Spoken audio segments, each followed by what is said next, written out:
This is the Star News Brief. I'm Gloria Musimbi. President William Ruto has mounted an aggressive pushback against his former deputy Rigathi Gachagwa's assertions of a grand scheme to sideline Mount Kenya politically. The president continued with his charm offensive of the vote-rich region for the third day with high-profile development launches. He crisscrossed Nyandarua and Murang'a counties yesterday, coming a day after he rallied Nyeri, Kirinyaga and Meru counties. The president has been combining the launches, strategic appointments and emotional appeals to disprove the marginalization narrative. Ruto unveiled electricity connectivity targeting thousands of households in a carefully choreographed display of government might.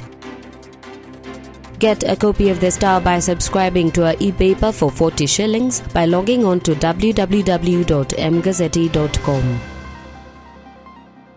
Governors now want the Senate to dismiss or overhaul the flawed and discriminative proposed revenue-sharing formula by the Commission on Revenue Allocation. This even as the county bosses came under criticism from the lawmakers for lacking seriousness with the debate on the revenue formula. Senators are mulling retaining the current formula to guide the sharing of resources among 47 devolved units for another 5 years. Appearing before the Senate Finance and Budget Committee that is currently considering the proposed formula, the county chiefs called for its complete revision.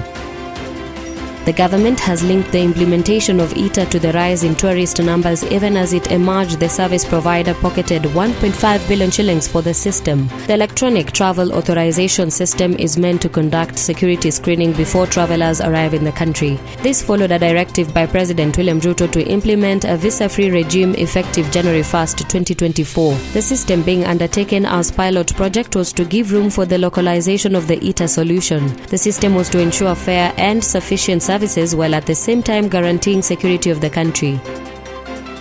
Now details have emerged on how civil servants have kept off a government-run loan scheme designed to help them acquire vehicles. A new report by Auditor General Nancy Gathungu has flagged the alarming low uptake of the loans, forcing the managers to invest the idle 4 billion shillings in treasury bills. Since its launch in 2015, the State Officers and Public Officers Motorcar Loan Scheme Fund has only disbursed 315 million shillings to civil servants. The Auditor General said the objective and purpose for which the fund was established may not be achieved.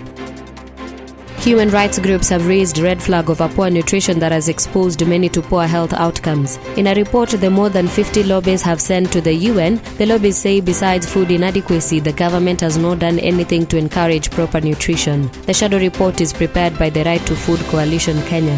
Founded in 2021, the organization has 50 civil society organizations dedicated to the pursuit of and realization of the right to food. During the third cycle of the Universal Periodic Review held on January 23, 2020, Kenya received 319 recommendations, 6 focused on the right to food. Get a copy of The Star by subscribing to our e-paper for 40 shillings by logging on to www.mgazzetti.com.